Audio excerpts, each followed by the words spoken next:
작은 식당, 소담의 주방은 이른 새벽부터 뭉근한 열기로 가득했다. 10여 시간 넘게 우려낸 사골 육수에 구수한 냄새가 공간을 채웠고, 윤서아는 정갈하게 빚은 만두피 위에 정성껏 만든 소를 올리고 있었다. 그녀의 손놀림은 마치 흐르는 물처럼 부드럽고 막힘이 없었다. 지난 5년간 이 주방은 그녀의 세상이었고, 요리는 그녀의 삶을 지탱해준 유일한 버팀목이었다. 곧 개업을 앞둔 이 작은 한식당은 그녀의 모든 것이었다. 밤낮으로 일하며 푼푼히 모은 돈과 그녀의 음식에 대한 신념이 고스란히 담긴 공간. 그녀는 자신의 아들 진우에게 떳떳하고 자랑스러운 엄마가 되기 위해 이 모든 것을 스스로의 힘으로 일궈냈다. 그녀의 얼굴에는 고된 세월의 흔적 대신 단단하고 평온한 기운이 감돌았다. 그때 주방 문이 빼꼼히 열리며 5살배기 아들 윤진우가 고개를 내밀었다.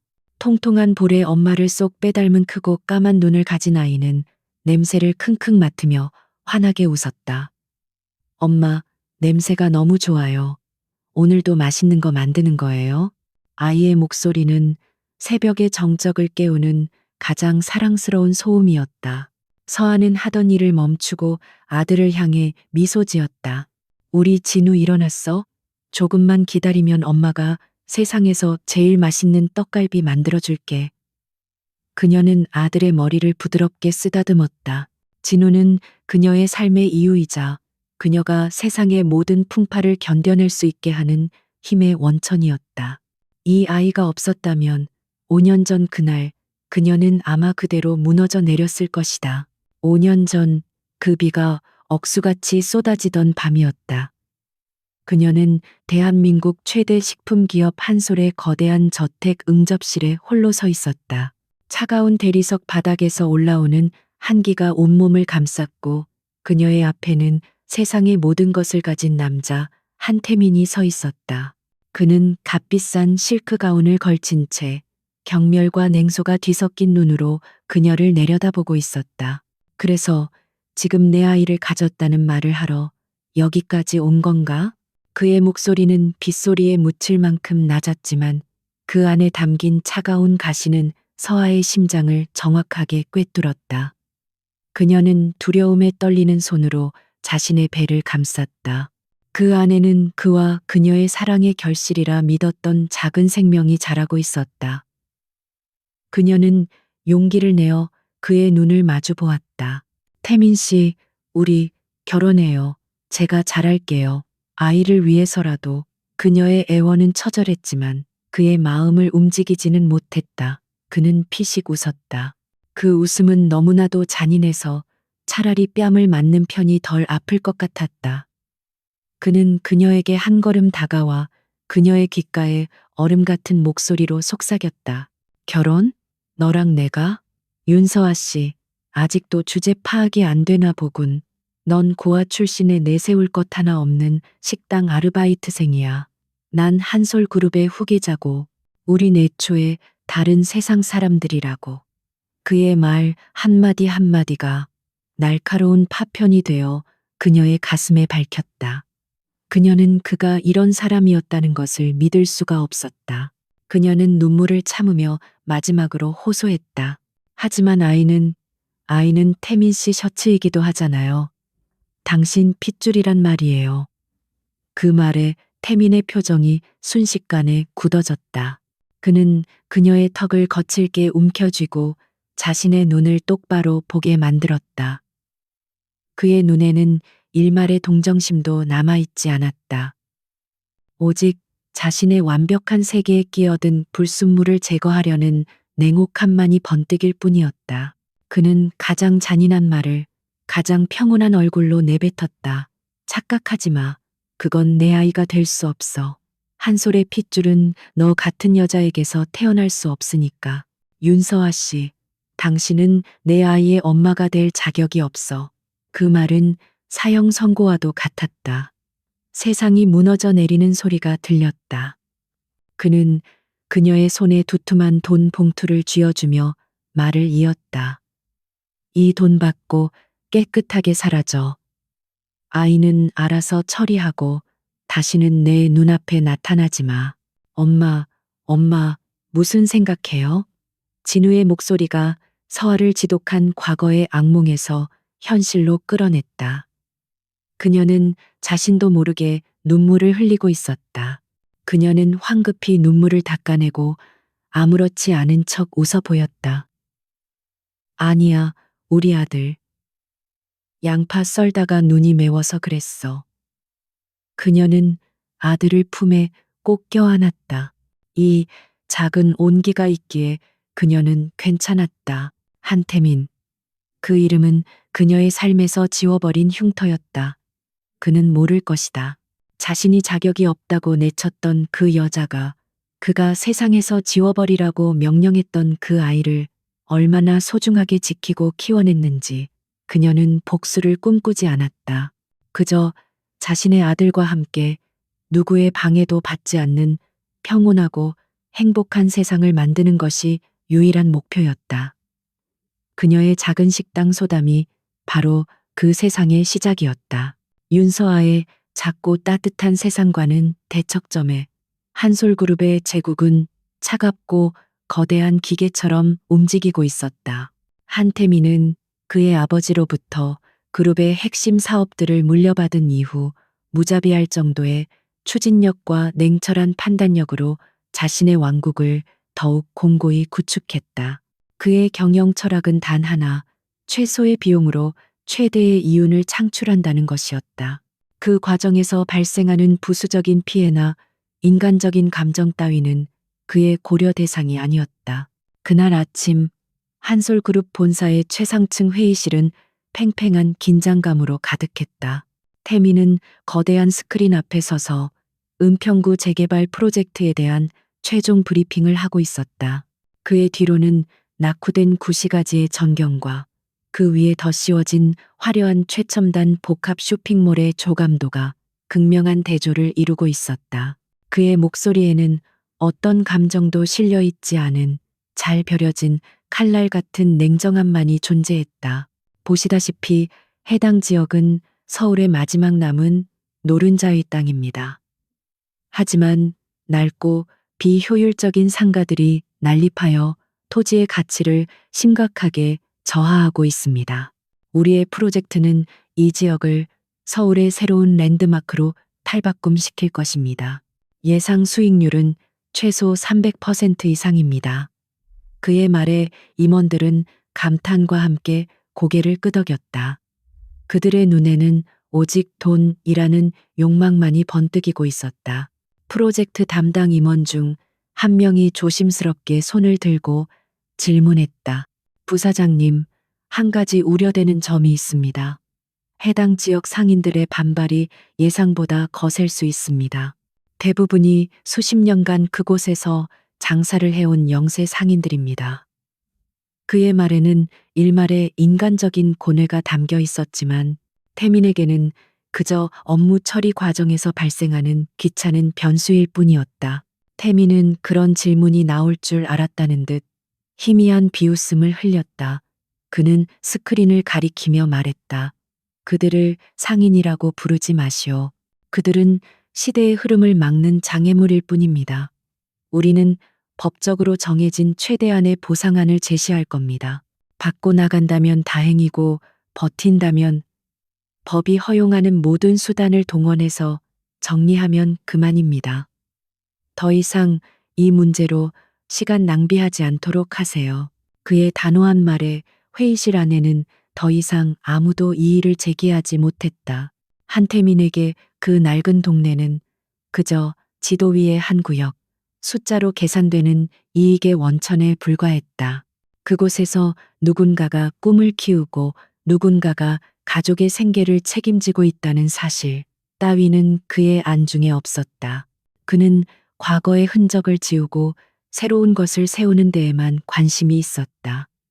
마치 5년 전 자신의 인생에서 윤서아라는 여자를 깨끗이 지워버렸던 것처럼 그 무렵 서아의 식당이 위치한 작은 골목에는 불안의 그림자가 드리우기 시작했다.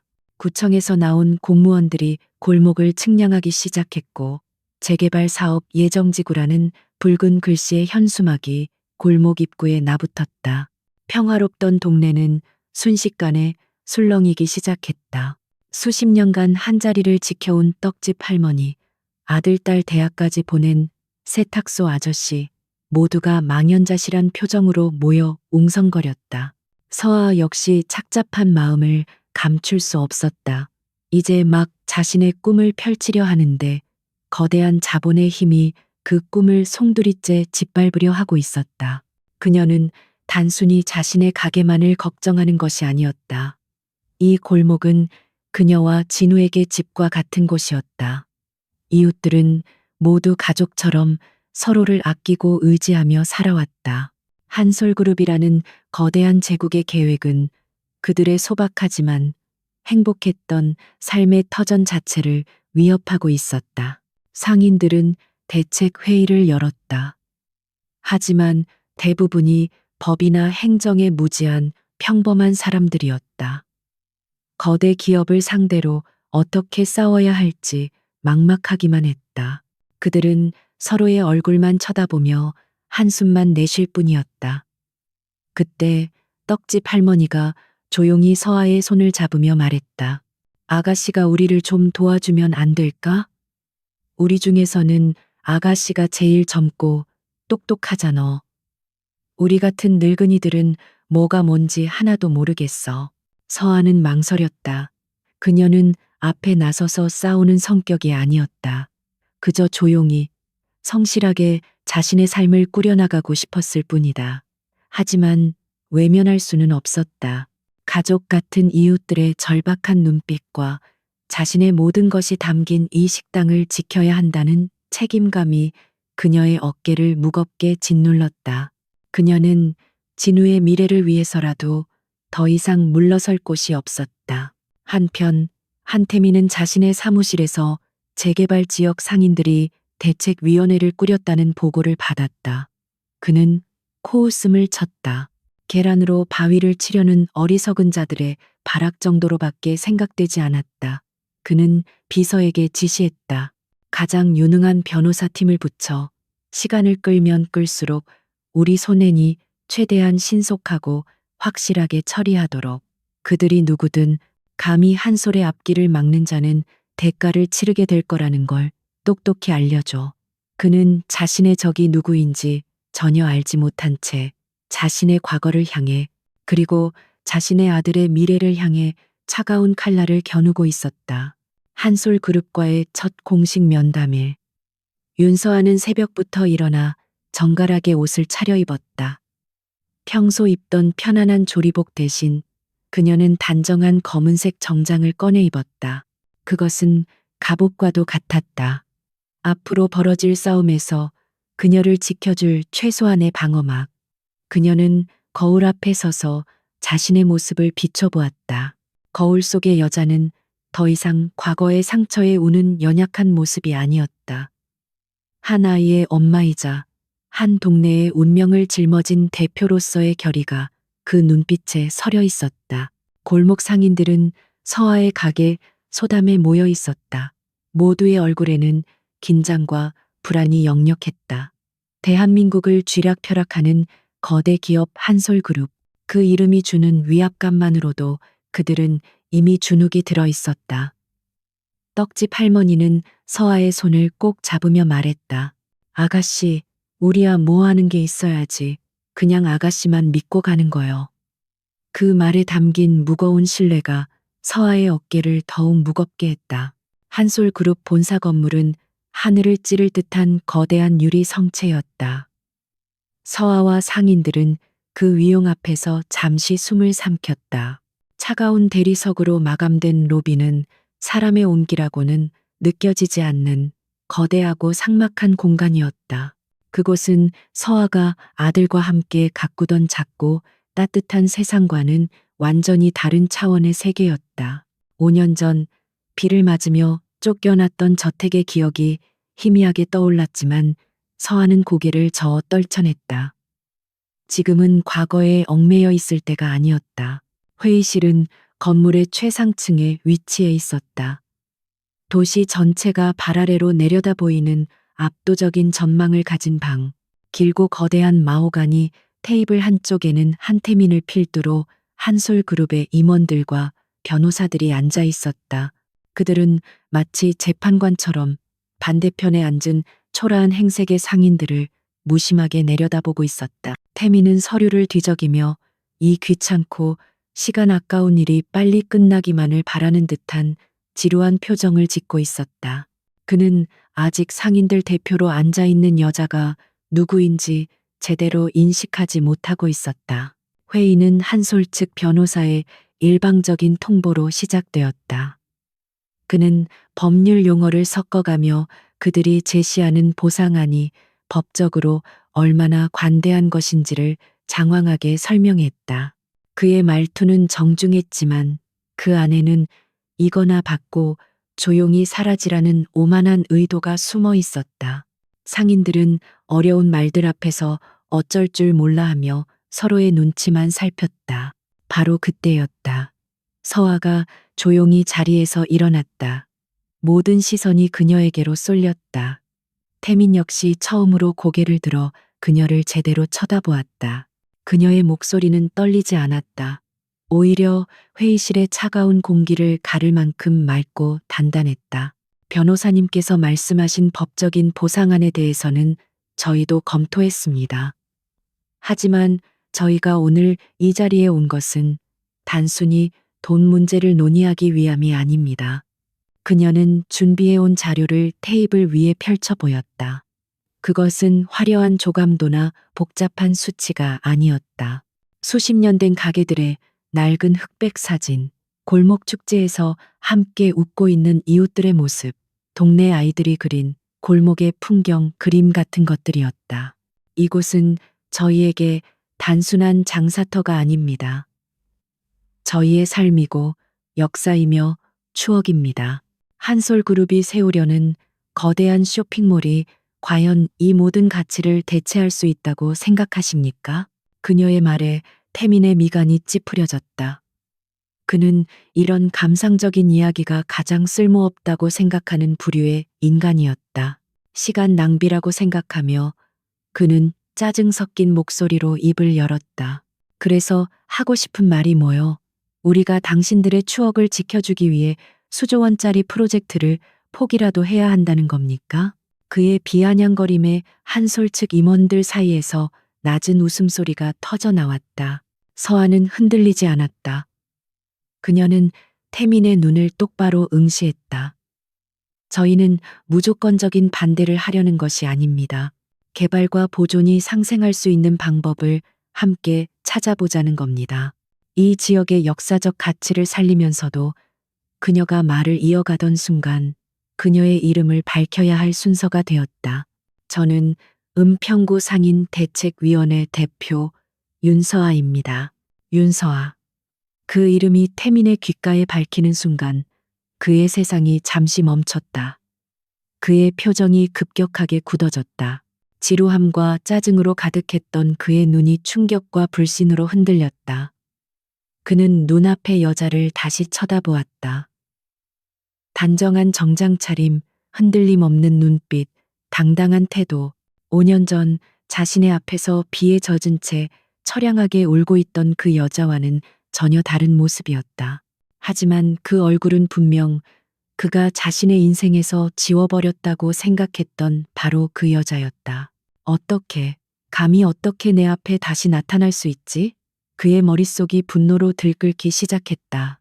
그녀의 존재 자체가 자신의 완벽한 세계에 대한 정면 도전처럼 느껴졌다. 그가 버린 과거의 망령이 그의 가장 중요한 프로젝트를 가로막는 장애물이 되어 돌아온 것이다. 이보다 더한 굴욕은 없었다. 그의 이성이 순식간에 마비되고 차가운 분노가 그를 지배했다. 그의 목소리는 이전보다 훨씬 더 차갑고 날카로워졌다. 상생, 당신 같은 사람이 감히 상생을 논할 자격이 있다고 생각하시오? 그의 말에는 상인 대표가 아닌 오직 윤서아 한 사람을 향한 노골적인 경멸이 담겨 있었다. 세상에는 분수라는 것이 있어. 자신의 자리가 아닌 곳을 넘보는 사람들은 결국 모든 것을 잃게 되지. 그게 세상의 이치요. 그의 말은 오직 두 사람만이 알아들을 수 있는 잔인한 경고였다. 서한은 그의 말에 심장이 얼어붙는 것을 느꼈다. 하지만 그녀는 물러서지 않았다. 그녀 역시 이 싸움이 더 이상 동네 상인들만의 싸움이 아니게 되었다는 것을 직감했다. 이것은 그녀의 아들 진우의 미래와 그녀 자신의 존엄을 지키기 위한 싸움이기도 했다. 그녀는 개인적인 감정을 억누르고 여전히 대표로서의 평온한 목소리를 유지했다. 저희는 저희의 자리를 지키기 위해 이 자리에 온 것입니다. 부사장님의 개인적인 감정으로 공적인 논의를 흐리지 말아 주십시오. 그녀의 그 당당한 태도가 태민의 분노에 기름을 부었다. 그는 자리에서 벌떡 일어났다. 오늘 회의는 여기까지. 더 이상 들을 가치도 없군. 그는 변호사 팀을 향해 살기 어린 눈빛으로 명령했다. 저들이 두 번 다시는 기어오르지 못하도록 법이 허용하는 가장 강력한 방법으로 싹 다 밀어버려. 한 명도 남김없이. 그는 더 이상 서아를 쳐다보지도 않고 그대로 회의실을 나가버렸다. 남겨진 회의실에는 얼음장 같은 정적만이 흘렀다. 싸움은 이제 시작되었다. 그리고 그것은 처음부터 공정한 싸움이 아니었다. 한태민의 분노는 차가운 폭풍이 되어 은평구의 작은 골목을 덮치기 시작했다. 그는 회의실을 박차고 나간 그 순간부터 자신의 모든 권력과 자원을 동원하여 그들을 짓밟기로 결심했다. 그의 자존심에 상처를 낸 대가가 얼마나 끔찍한 것인지 특히 윤서아라는 여자에게 뼛속 깊이 깨닫게 해주고 싶었다. 그의 복수는 개인적인 감정에서 비롯되었지만 한솔그룹이라는 거대 시스템을 통해 체계적이고 무자비하게 실행되었다. 가장 먼저 움직인 것은 그의 지시를 받은 법무팀이었다. 그들은 돋보기로 먼지를 찾듯 상인들의 가게, 서류들을 파고들었다. 수십 년간 별 문제 없이 장사를 해왔던 가게들은 갑작스럽게 날아든 각종 내용 증명과 소환장의 속수무책으로 당했다. 소방법 위반, 위생법 위반, 불법 건축물 조항 등 평소에는 문제 삼지도 않았을 사소한 것들이 이제 그들의 목을 조이는 족쇄가 되어 돌아왔다. 동시에 구청과 세무서의 압박도 시작되었다. 한솔그룹에 보이지 않는 손이 작용한 결과였다. 시도 때도 없이 들이닥치는 공무원들은 자로잰 듯 까다롭게 가게들을 점검했고 작은 꼬투리라도 잡히면 어김없이 과태료 폭탄과 영업정지 경고를 날렸다. 평생 성실하게 세금을 내왔던 상인들은 졸지에 파렴치한 범법자가 된 기분이었다. 골목은 하루가 다르게 활기를 잃고 사람들의 얼굴에는 수심이 가득했다. 언론 플레이도 교묘하게 이루어졌다. 인터넷 뉴스에는 재개발을 막는 이기적인 상인들, 도시 발전을 저해하는 낡은 상권의 목리와 같은 자극적인 제목의 기사들이 올라오기 시작했다. 기사들은 교묘하게 사실을 왜곡하여 마치 상인들이 터무니없는 보상금을 요구하며 버티는 것처럼 여론을 호도했다. 그 배후에 한태민이 있다는 것을 아는 사람은 아무도 없었다. 서한은 이 모든 공격의 중심에 있었다. 한솔 측은 의도적으로 그녀를 반대를 위한 반대를 주도하는 선동가로 몰아갔다. 그녀의 식당 소담은 집중적인 표적이 되었다. 매일같이 위생 점검이 나왔고 식당 앞에서는 용역 깡패인지 건설 인부인지 모를 험상궂은 남자들이 밤늦게까지 소음을 만들어내며 손님들의 발길을 끊었다.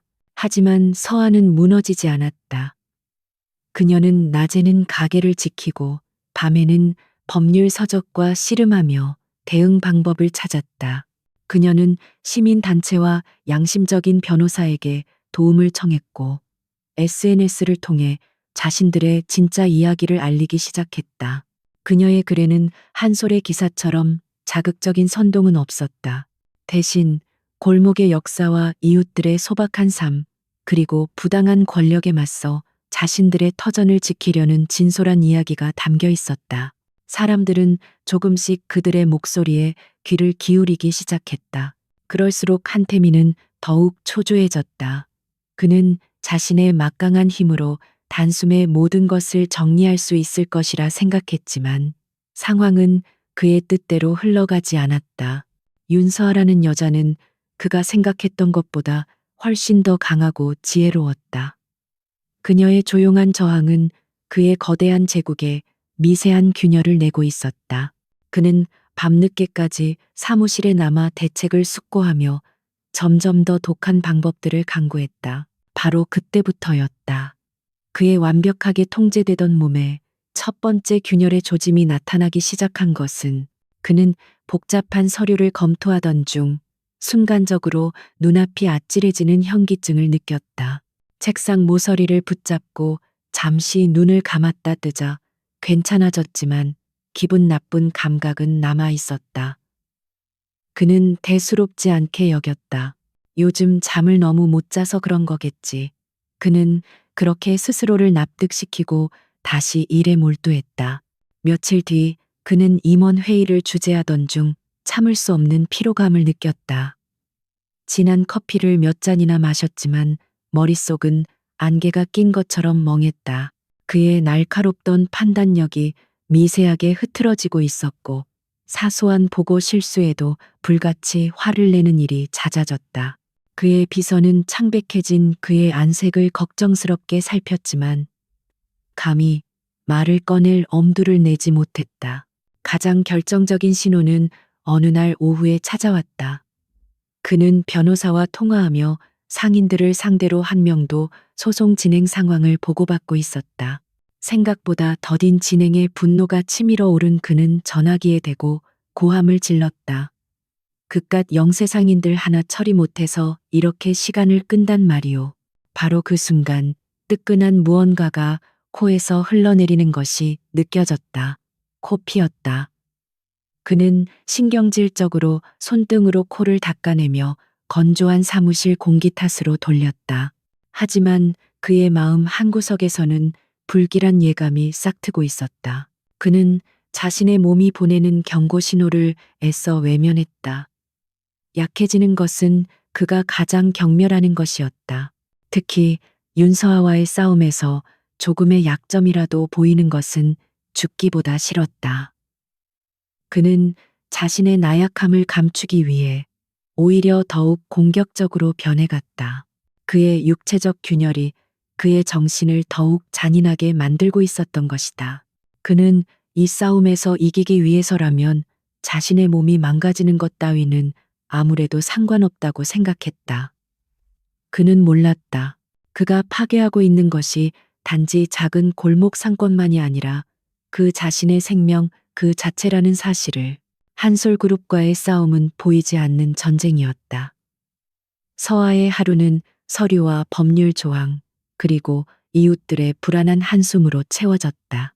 그녀는 강철 같은 의지로 버텼지만 밤이 되면 지친 몸을 이끌고 집으로 돌아왔다. 하지만 현관문을 여는 순간 세상의 모든 소음과 분쟁은 문 밖으로 사라졌다. 그곳에는 그녀의 작고 완벽한 세상, 아들 진우가 있었기 때문이다. 엄마, 오셨어요. 진우는 언제나처럼 달려와 그녀의 다리를 꼭 껴안았다. 아이의 따뜻한 체온과 부드러운 머리카락에서 나는 샴푸 냄새는 그녀에게 어떤 피로 회복제보다 더 강력한 힘을 주었다. 그녀는 아이를 번쩍 안아들고 볼에 깊이 입을 맞췄다. 이 순간을 위해 그녀는 싸우고 있었다.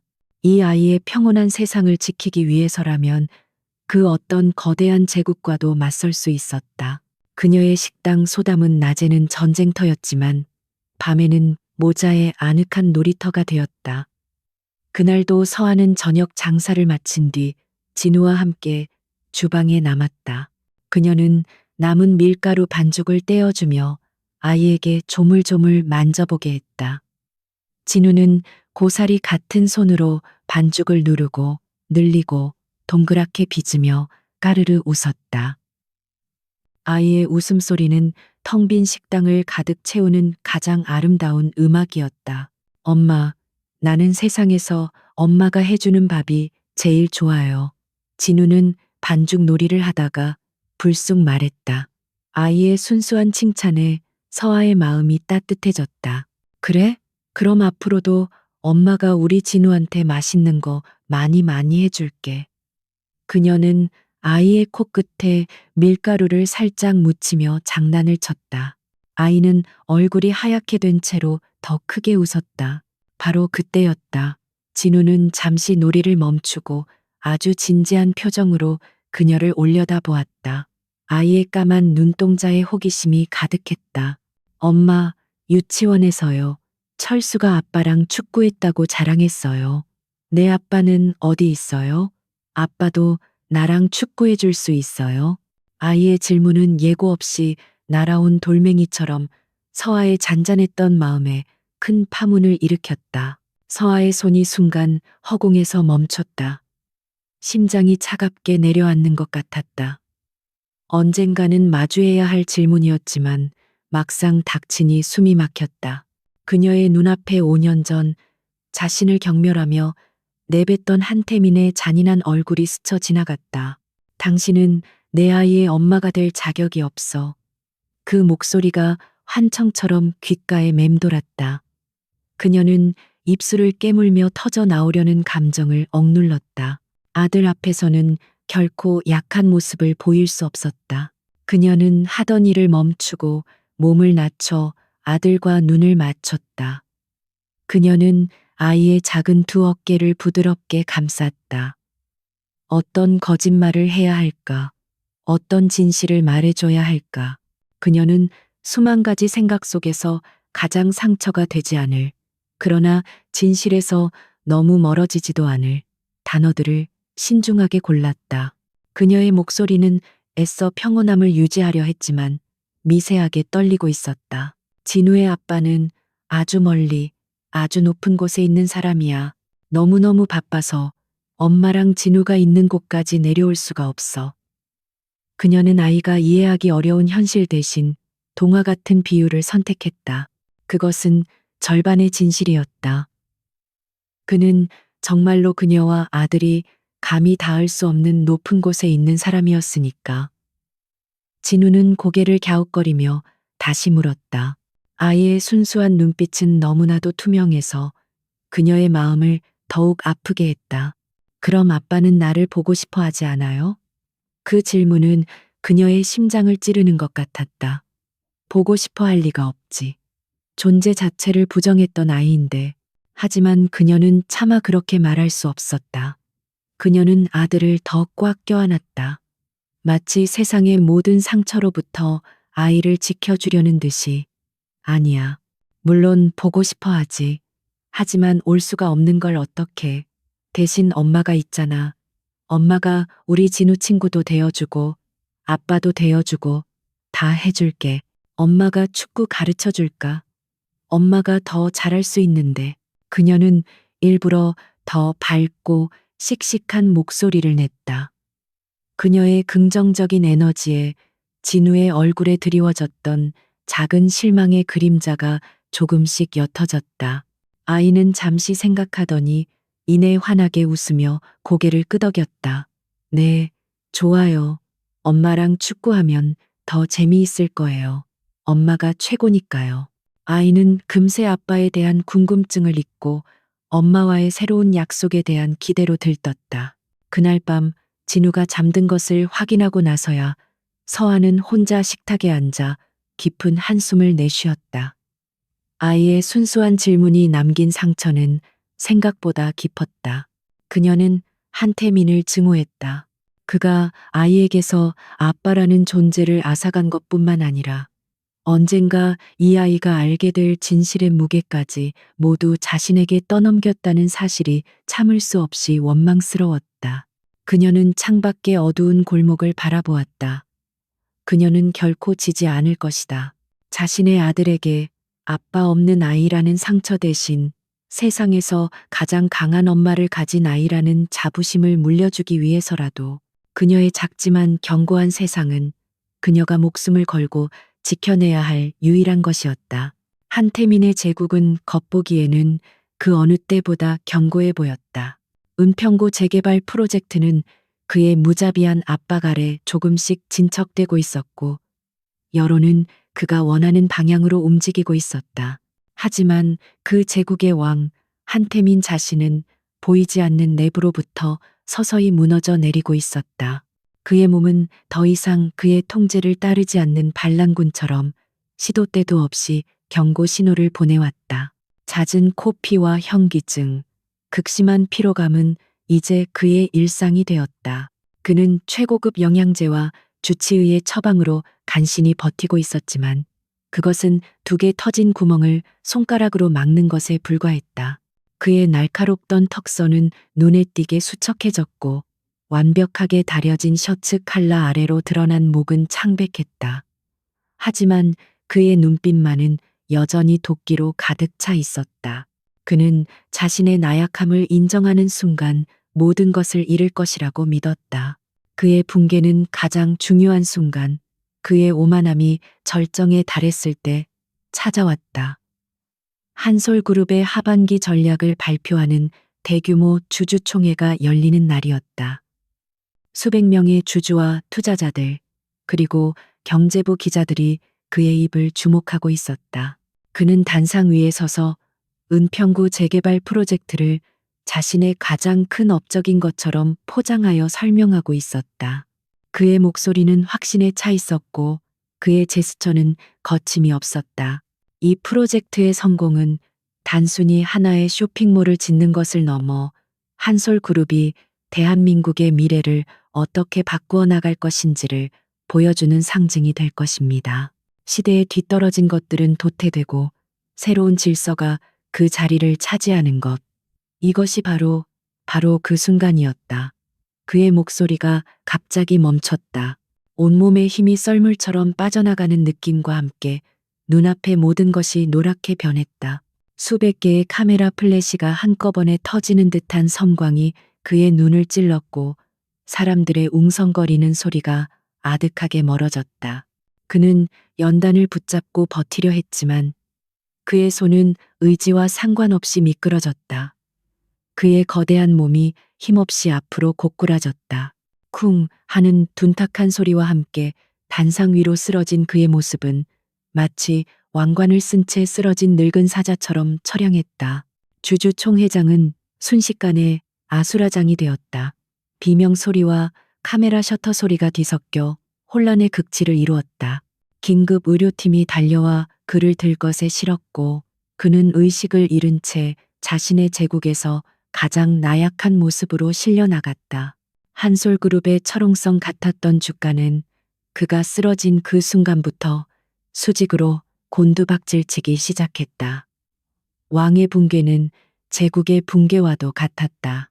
그가 다시 눈을 떴을 때 그의 눈에 들어온 것은 낯선 병실의 하얀 천장이었다. 코를 찌르는 소독약 냄새와 팔에 주렁주렁 매달린 수액줄이 그가 처한 현실을 말해주고 있었다. 병실 밖에서는 그의 아버지인 한 회장의 노호성과 비서들의 다급한 발소리가 들려왔다. 그는 무의식적으로 몸을 일으키려 했지만 손가락 하나 까딱할 수 없을 만큼 몸이 무거웠다.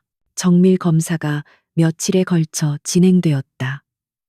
대한민국 최고의 의료진들이 그의 병실을 들락거렸다. 태민은 그들의 심각한 표정 속에서 자신의 상태가 심상치 않다는 것을 직감했지만 애써 태연한 척했다. 하지만 그의 마음속에서는 태어나서 처음 느껴보는 종류의 두려움이 검은 연기처럼 피어오르고 있었다. 최종 진단 결과가 나오는 날, 병실에는 한 회장과 그의 주치의인 백 교수가 들어왔다. 백 교수는 국내 혈액종양내과 최고 권위자였지만 그의 얼굴은 그 어느 때보다 어둡고 무거웠다. 그는 어렵게 입을 열었다. 진단 결과, 급성 골수성 백혈병입니다.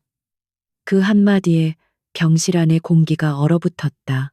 한 회장의 얼굴이 충격으로 하얗게 굳었고 태민은 순간 자신의 귀를 의심했다. 백혈병. 드라마나 영화에서나 보던 자신과는 아무런 상관도 없을 것 같았던 그 단어가 비수가 되어 그의 심장에 밝혔다. 그는 믿을 수 없다는 듯 허탈하게 웃었다. 농담이시겠죠, 교수님. 제가 왜 그런 병에 걸립니까? 하지만 백 교수의 표정은 단호했다. 그는 태민의 상태가 일반적인 경우보다 훨씬 더 심각하다고 덧붙였다. 이미 병이 상당히 진행된 상태입니다. 최근 극심한 스트레스와 과로가 병의 진행 속도를 가속화시킨 것으로 보입니다. 현재로서는 항암 치료만으로는 완치를 장담하기 어렵습니다. 유일한 방법은 골수 이식뿐입니다. 골수 이식. 마지막 희망처럼 들리는 그 말에 한 회장이 다급하게 물었다. 그럼 당장 준비합시다. 내 것이든 누구 것이든 돈은 얼마가 들든 상관없으니 내 아들 살릴 수 있는 골수를 찾아내시오. 하지만 백 교수는 고개를 저었다. 그의 다음 말은 그들에게 내려진 두 번째 사형 선고나 다름없었다. 그것이 문제입니다. 한 부사장님의 조직적 합성항원, 즉 HLA 유전자형이 매우 희귀한 타입입니다. 국내 골수은행 데이터베이스에는 일치하는 기증자가 단 한 명도 없습니다. 가족 간에도 일치할 확률이 극히 낮습니다. 지금부터 전 세계 데이터베이스를 모두 검색해 봐야겠지만 솔직히 말씀드리면 기적을 바라는 수밖에 없는 상황입니다. 그 순간 한태민은 처음으로 절망이라는 감정의 실체를 마주했다. 그가 평생을 바쳐 쌓아 올린 돈, 권력, 명예, 그 모든 것이 유전자라는 눈에 보이지도 않는 작은 단위 앞에서 아무런 힘도 쓰지 못하는 휴지 조각이 되어버렸다. 그의 거대한 제국은 그의 생명을 1g도 연장해주지 못했다. 그는 창밖으로 보이는 도시의 풍경을 멍하니 바라보았다. 그는 그 도시의 왕이었지만 이제는 자신의 운명 앞에서 가장 무력한 신하보다도 못한 존재가 되어버렸다. 그의 오만했던 성벽이 안에서부터 완전히 무너져 내리고 있었다. 한태민에게 내려진 진단은 한솔그룹 전체를 뒤흔드는 거대한 지진과도 같았다. 제국의 심장이 멈출 위기에 처하자 그를 둘러싼 모든 것이 광적으로 움직이기 시작했다. 그룹의 총수인 한 회장은 아들이 쓰러진 이후 처음으로 이성을 되찾았다. 그의 슬픔은 곧바로 차가운 분노와 무자비한 결단력으로 바뀌었다. 그는 자신의 모든 인맥과 재력을 총동원하여 아들을 살려낼 골수를 찾아내라는 지상 최대의 명령을 내렸다. 한솔그룹의 비상대책팀이 꾸려졌다. 그들은 의료 전문가, 법률가, 로비스트들로 구성된 정예부대였다. 그들의 첫 번째 목표는 국내외의 모든 골수은행의 데이터베이스를 실시간으로 확보하는 것이었다. 정상적인 절차로는 몇 주가 걸릴 일이었지만 한솔의 이름 앞에서는 모든 벽이 허물어졌다. 수십억 원의 기부금이 오고 갔고 각국의 골수은행들은 마치 군사 작전을 방불케 하듯 그들의 데이터를 한솔 측에 제공했다. 수백 명의 직원들이 본사 강당에 설치된 임시 상황실에서 밤낮으로 컴퓨터 모니터와 씨름했다. 그들의 임무는 단 하나, 한태민의 희귀한 HLA 유전자형과 일치하는 기증자를 찾아내는 것이었다. 하지만 시간은 속절없이 흘러갔고 수천만 명의 데이터 속에서도 일치자를 찾았다는 기쁜 소식은 들려오지 않았다. 상황실의 공기는 희망 대신 절망의 무게로 점점 더 무겁게 가라앉았다. 동시에 한 회장은 가족들을 대상으로 한 조직 검사를 지시했다. 그 자신을 포함하여 태민의 형제자매 그리고 가까운 친척들까지 모두 검사를 받았다. 한 회장은 자신의 핏줄이라면 당연히 일치할 것이라는 막연한 기대를 품었다. 하지만 결과는 처참했다. 직계 가족 중에서는 단 한 명도 일치하는 사람이 없었다. 태민의 희귀한 유전자형은 마치 그를 세상으로부터 고립시키기 위해 만들어진 섬과도 같았다. 기적이 일어나지 않자 한 회장의 조급함은 광기로 변해갔다. 그는 천문학적인 액수의 현상금을 내걸었다. 한태민 부사장과 HLA 유전자형이 일치하는 기증자에게는 현금 500억 원과 평생의 생활을 보장한다. 이 소식은 언론을 통해 삽시간에 전국으로 퍼져나갔다. 돈의 힘은 무서웠다. 전국의 병원과 헌혈센터는 골수 기증 검사를 받으려는 사람들로 인산인해를 이루었다. 그것은 인간의 선의에 기반한 순수한 기증 행렬이 아니었다. 대부분은 일확천금의 꿈에 부푼 사람들이었다. 자신의 유전자가 500억 원짜리 로또가 될 수 있다는 희망에 사람들은 기꺼이 팔을 걷어붙이고 피를 뽑았다. 한솔그룹은 이 모든 검사 비용을 부담했다. 며칠 만에 수십만 명의 데이터가 추가로 확보되었지만 결과는 여전히 절망적이었다. 단 한 명의 일치자도 나타나지 않았다. 한태민은 VIP 병실의 침대에 누워 이 모든 소동을 무기력하게 지켜보고 있었다. 그의 몸은 1차 항암 치료의 독한 부작용으로 급격하게 쇠약해져 갔다. 한때 세상을 호령하던 그의 목소리는 이제 겨우 알아들을 수 있을 만큼 가늘어졌고 짙은 눈썹과 머리카락은 힘없이 빠져나가고 있었다. 그는 거울에 비친 자신의 낯선 모습을 보며 죽음의 그림자가 얼마나 가까이 다가왔는지를 실감했다. 그는 처음으로 자신의 삶을 돌아보았다.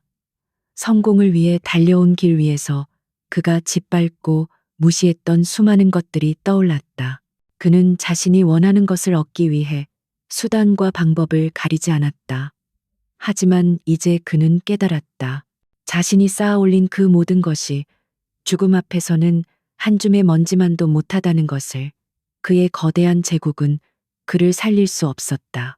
그의 돈은 그의 유전자를 바꿀 수 없었다. 그는 태어나서 처음으로 돈으로 살 수 없는 것이 있다는 사실을 뼈저리게 느끼고 있었다. 그의 절망이 깊어질수록 아이러니하게도 그의 머릿속에는 한 사람의 얼굴이 점점 더 선명하게 떠올랐다. 윤서아. 그가 자신의 인생에서 가장 격렬하고 가장 잔인하게 내쳤던 여자. 그는 요즘 밤마다 그녀의 꿈을 꾸었다. 꿈속에서 그녀는 아무 말 없이 그를 내려다보고 있었다. 그 눈빛은 원망도 증오도 아닌 알 수 없는 깊은 슬픔을 담고 있었다. 그는 왜 하필 지금 그녀가 떠오르는지 알 수 없었다. 어쩌면 죽음의 문턱에서 인간은 자신이 저지른 가장 큰 죄를 마주하게 되는 것인지도 몰랐다. 한솔그룹의 거대한 기계는 삐걱거리기 시작했다. 왕을 잃은 제국은 방향을 잃고 흔들렸다. 한 회장이 아들을 살리는 데에만 몰두하는 사이 회사의 중요한 결정들은 계속해서 미뤄졌고 주가는 연일 폭락했다. 그들이 평생을 바쳐 이룩한 모든 것이 한 사람의 생명 앞에서 속수무책으로 무너져 내리고 있었다. 한때 세상 모든 것을 가졌던 그들은 이제 한 사람의 생명을 구하지 못해 모든 것을 잃을 위기에 처한 가장 불쌍한 사람들이 되어가고 있었다. 절망의 끝은 보이지 않았다. 시간이 흐를수록 희망은 바싹 마른 모래처럼 손가락 사이로 빠져나갔다. 한솔그룹이 내건 500억 원이라는 천문학적인 현상금도 전국을 들썩이게 만들었던 대대적인 캠페인도 결국 아무런 성과를 내지 못했다. 수십만 명의 사람들이 자신의 유전자가 기적이 되기를 바라며 검사에 참여했지만 그들 중 누구도 한태민의 생명을 구할 열쇠를 가지고 있지 않았다. 제국의 막강한 부와 권력은 한 사람의 생명을 구하는 일 앞에서 너무나도 무력했다. 한 회장은 매일같이 아들의 병실을 지켰다. 한때 세상을 호령하던 그의 눈빛은 총기를 잃고 퀭하게 변해 있었다.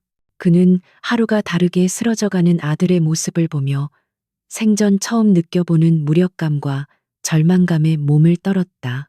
자신의 모든 것을 주어도 아들을 살릴 수 없다는 잔인한 현실은 평생을 승리자로 살아온 그의 자존심을 송두리째 무너뜨렸다. 그는 이제 왕이 아니라 죽어가는 자식 앞에서 아무것도 할 수 없는 나약한 아비일 뿐이었다. 그날도 주치의인 백 교수는 무거운 표정으로 병실을 찾았다. 그의 손에 들린 차트에는 새로운 희망이 적혀 있지 않았다. 그는 한 회장에게 고개를 숙이며 말했다. 죄송합니다, 회장님. 해외 데이터베이스까지 모두 확인했지만 아직 일치자를 찾지 못했습니다. 태민 군의 상태를 고려하면 이제 정말 시간이 얼마 남지 않았습니다.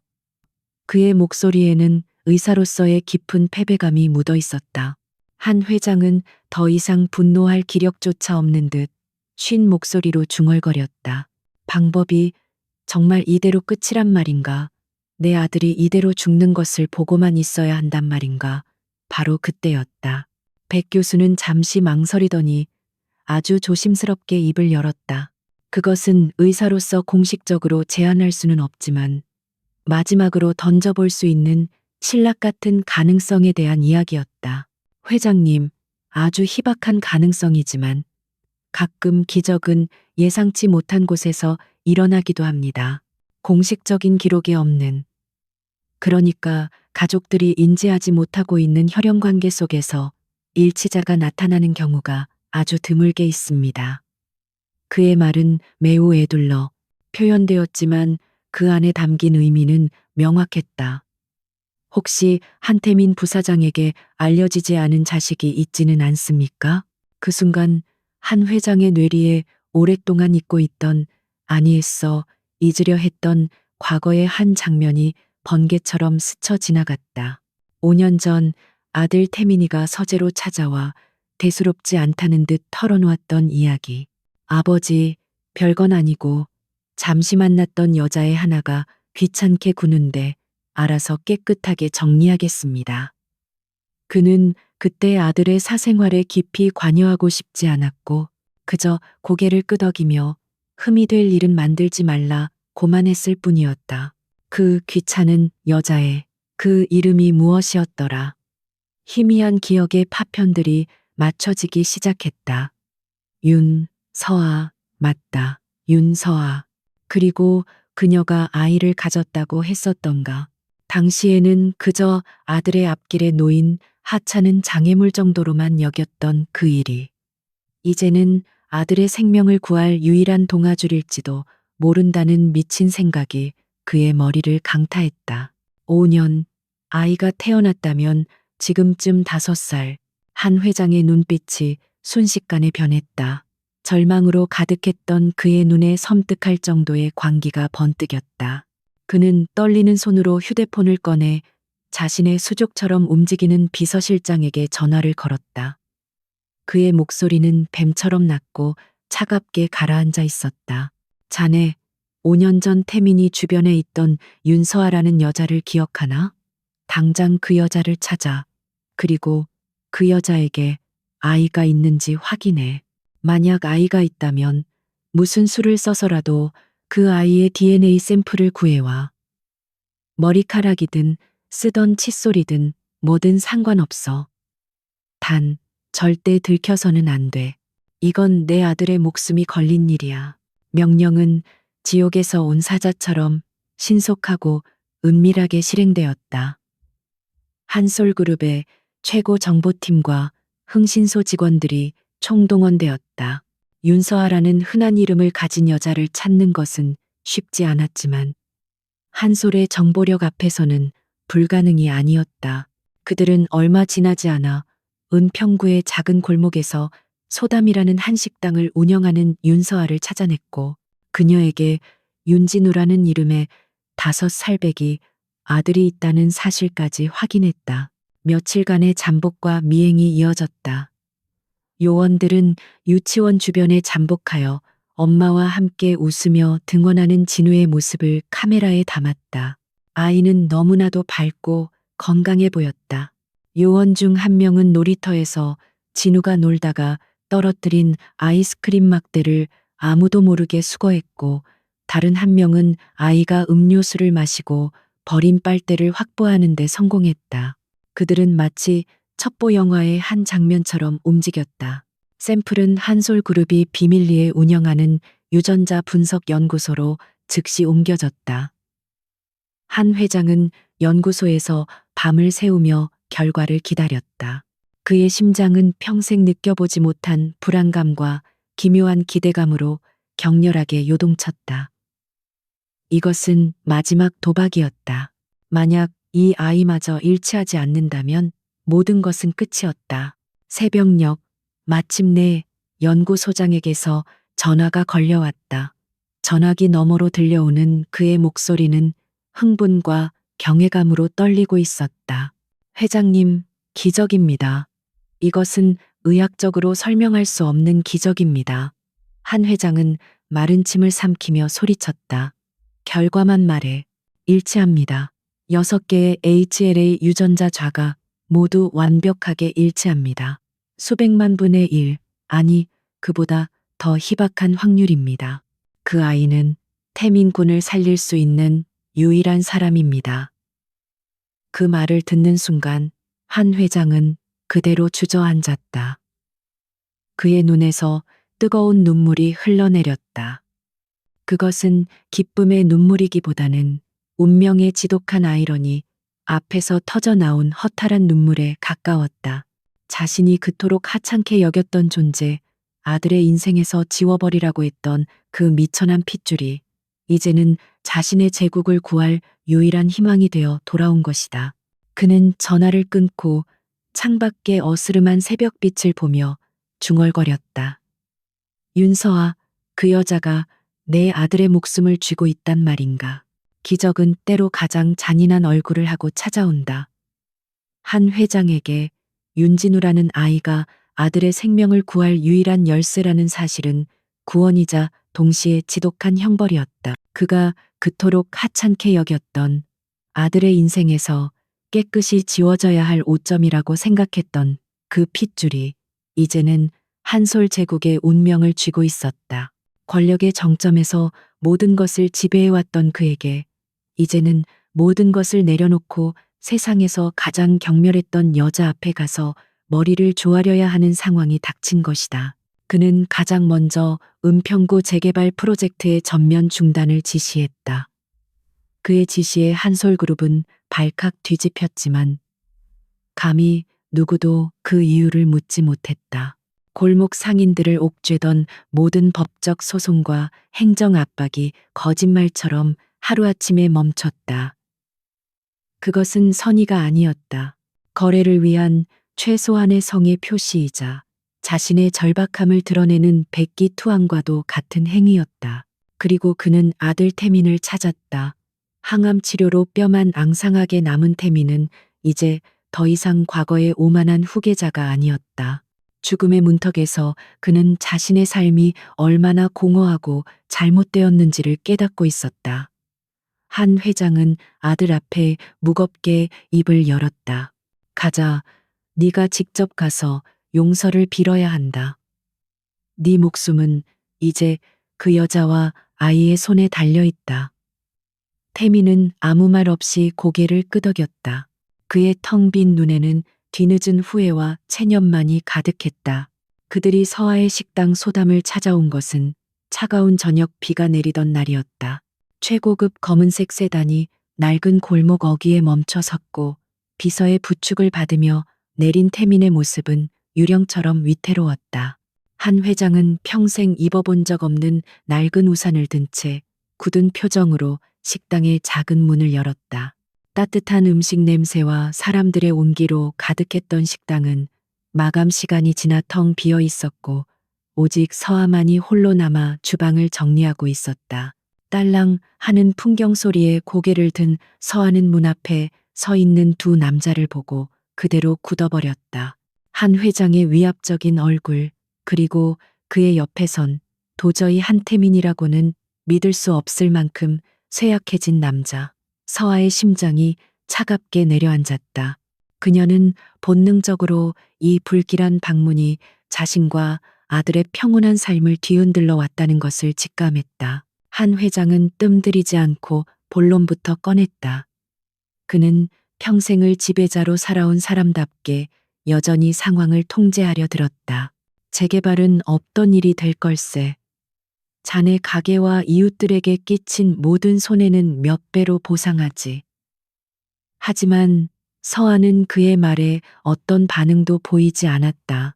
그녀의 차가운 시선은 오직 태민에게 고정되어 있었다. 그 시선 앞에서 태민은 고개를 들지 못했다. 결국 먼저 무너진 것은 한 회장이었다. 그는 서아의 흔들림 없는 눈빛 앞에서 자신이 준비해온 모든 협상과 회유가 아무런 소용이 없다는 것을 깨달았다. 그는 평생 단 한 번도 누구에게도 굽혀본 적 없는 허리를 숙였다.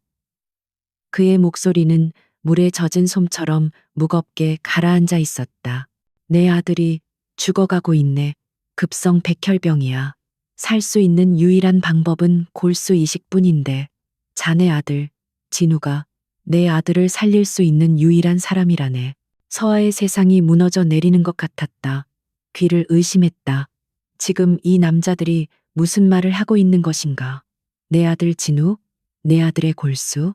그녀의 머릿속이 하얗게 비었다가 이내 5년간 억눌러왔던 모든 분노와 슬픔이 검은 용암처럼 들끓어 오르기 시작했다. 그녀는 허탈한 웃음을 터뜨렸다. 그 웃음소리는 텅 빈 식당 안을 날카롭게 울렸다. 이제 와서 제 아들을 찾으시나요? 그녀의 목소리는 얼음장처럼 차가웠다. 그녀는 한 걸음 다가가 태민의 퀭한 눈을 똑바로 쳐다보았다. 당신이 그랬죠. 나는 당신 아이의 엄마가 될 자격이 없다고. 내 뱃속의 아이는 한 솔의 핏줄이 될 수 없다고. 그렇게 버러지처럼 내쳤던 그 아이 말입니까? 존재해서는 안 된다고 했던 바로 그 아이의 목숨을 이제 와서 구걸하러 오셨단 말입니까? 그녀의 말 한마디 한마디는 날카로운 유리 조각이 되어 두 남자의 심장에 밝혔다. 태민은 그녀의 말에 대꾸할 힘조차 없었다. 그는 비틀거리며 그대로 바닥에 무릎을 꿇었다.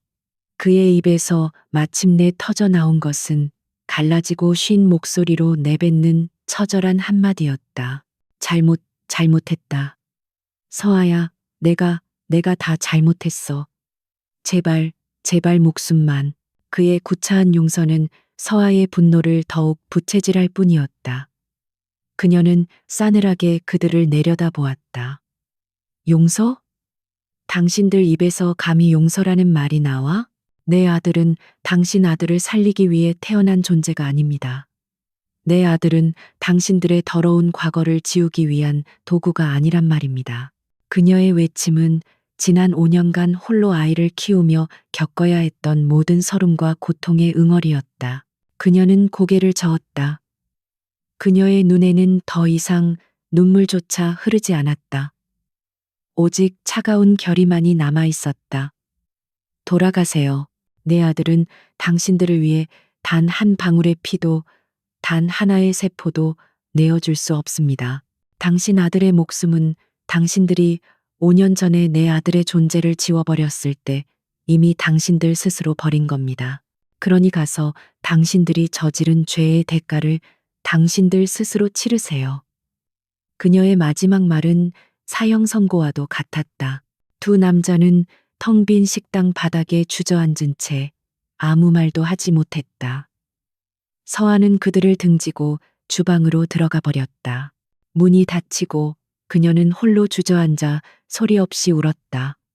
그녀는 세상에서 가장 잔인한 선택의 기로에 놓여 있었다. 그날 밤 윤서아는 텅 빈 식당에 홀로 남아 밤을 지새웠다. 빗줄기는 멎었지만 그녀의 마음속 폭풍은 잦아들 기미가 보이지 않았다. 분노와 증오, 그리고 연민과 의무감이 뒤엉켜 그녀의 영혼을 사정없이 핥히었다. 한태민이 죽어가는 것은 어쩌면 당연한 인과응보였다. 그가 저지른 죄에 대한 하늘의 심판일지도 모른다. 이대로 그를 외면하는 것이 가장 정의로운 복수일 수 있었다. 하지만 그녀의 발길은 어느새 잠든 아들 진우의 방으로 향하고 있었다. 새근새근 고른 숨을 내쉬며 평화롭게 잠든 아이의 얼굴은 천사와도 같았다. 서아는 아들의 작은 손을 가만히 어루만졌다. 이 아이는 그녀가 세상의 모든 어둠 속에서도 빛을 잃지 않게 해준 유일한 등불이었다. 그녀는 이 아이에게 무엇을 가르쳐야 할까? 증오와 복수심을 가르쳐야 할까? 그녀는 문득 깨달았다. 만약 그녀가 한태민에 대한 증오 때문에 한 생명을 구할 수 있는 기회를 외면한다면 그녀 역시 그와 똑같은 사람이 되는 것이었다. 자신의 감정을 잣대로 생명의 가치를 재단하는 오만한 인간. 그녀는 아들에게 그런 엄마의 모습을 보여주고 싶지 않았다. 그녀가 아들에게 가르쳐야 할 것은 원수라도 살릴 수 있는 인간의 존엄성과 생명의 가치여야 했다. 그것만이 한태민이라는 남자를 이기는 유일한 방법이었다. 그녀가 할 수 있는 가장 완벽한 복수는 그를 죽게 내버려 두는 것이 아니라 그의 목숨을 살려줌으로써 그에게 평생 갚을 수 없는 마음의 빚을 지게 하는 것이었다. 그가 자신의 아들에게서 받은 생명으로 남은 평생을 죄책감 속에서 살아가게 하는 것. 그것이야말로 가장 잔인하고도 완벽한 형벌이 될 터였다. 그녀는 결심했다. 이것은 용서가 아니었다. 이것은 그녀의 마지막 전쟁이었다. 다음 날 아침 서아는 한 회장이나 태민이 아닌 주치의인 백 교수의 사무실로 직접 전화를 걸었다. 그녀의 목소리는 밤새 겪은 고뇌가 무색할 만큼 차분하고 단호했다. 교수님, 제 아들 윤진우의 골수를 기증하겠습니다. 단 몇 가지 조건이 있습니다. 그녀는 돈이나 어떠한 보상도 일절받지 않겠다고 못 박았다. 이것은 순수한 인도적 차원의 기증이며 수혜자 측과의 어떠한 접촉도 원치 않는다고 분명히 했다. 그녀는 이 모든 과정에서 철저히 주도권을 쥐었다. 골수 이식 수술은 신속하게 진행되었다. 어린 진우는 수술이 무엇인지 정확히 알지 못했다. 그저 엄마가 아픈 아저씨를 도와주는 아주 용감한 일이라고 말해 주었을 뿐이었다. 아이는 주사바늘이 들어갈 때 잠시 울상을 지었지만 엄마의 손을 꼭 잡고 씩씩하게 모든 과정을 견뎌냈다. 서아는 아들의 작은 몸에서 생명의 씨앗이 채취되는 과정을 지켜보며 소리 없이 눈물을 삼켰다. 그녀는 자신의 심장을 떼어주는 듯한 고통을 느꼈다. 기적처럼 진우의 골수는 한태민의 몸에 완벽하게 생착했다. 그의 몸속에서는 새로운 피가 만들어지기 시작했다. 그것은 그가 버렸던 아들의 생명력이었다. 길고 고통스러운 무균실 치료가 끝나고 마침내 태민은 죽음의 강을 건너 다시 살아 돌아왔다. 그의 몸은 회복되었지만 그의 영혼은 다시 태어났다. 그는 더 이상 과거의 한태민이 아니었다. 태어난 그는 자신의 모든 것을 걸고 속죄하려 했다. 그는 자신의 전 재산을 사회에 환원하겠다고 발표했고 한솔그룹의 경영권을 모두 내려놓았다. 그리고 그는 서아와 진우를 찾아갔다. 그의 손에는 값비싼 선물 대신 그가 밤을 새워 직접 만든 작은 목각 인형이 들려 있었다. 그는 서아 앞에 다시 한번 무릎을 꿇고 말했다. 돈으로 갚을 수 없는 빚이라는 걸 알아. 하지만 제발 내가 아버지 노릇을 할 수 있게 해줘. 진우 곁에서 평생 속죄하며 살게 해줘. 하지만 서아는 단호하게 고개를 저었다. 그녀의 표정은 이제 분노가 아닌 모든 것을 초월한 평온함으로 가득했다. 당신은 이미 기회를 놓쳤어요. 진우에게는 아빠가 없습니다. 대신 세상에서 가장 강한 엄마가 있을 뿐이죠. 그녀는 그가 가져온 선물을 받지 않았다. 당신을 살린 건 당신이 한때 사람이었다는 사실을 잊지 않기 위해서였습니다. 그리고 내 아들에게 생명의 소중함을 가르치기 위해서였고요. 이건 구원이지 용서가 아닙니다. 그녀는 마지막으로 그에게 말했다. 당신은 이제 당신 아들의 생명으로 살아가는 몸입니다. 그 목숨의 무게를 평생 느끼며 살아가세요. 다시는 우리 앞에 나타나지 마세요. 그것이 당신이 우리에게 해줄 수 있는 유일한 속죄입니다. 그녀는 진우의 손을 잡고 식당 안으로 들어갔다. 문이 닫히고 한태민은 홀로 남겨졌다. 그는 멀어져 가는 두 사람의 뒷모습을 보며 오랫동안 그 자리에 서 있었다. 그 후 한태민은 약속대로 다시는 그들 앞에 나타나지 않았다. 그는 자신의 남은 인생과 재산을 모두 소아 백혈병 환자들을 돕는 재단을 만드는데 쏟아부었다. 그는 수많은 어린 생명을 살렸지만 정작 자신의 아들에게는 다가갈 수 없었다.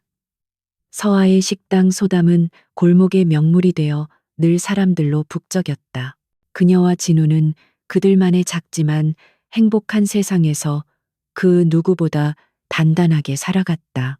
한태민은 그렇게 자신의 아들이 준 생명이라는 빚을 평생 짊어진 채 구원받은 죄인으로 살아갔다. 그것은 그가 받은 생명의 선물이자 영원히 끝나지 않을 형벌이었다.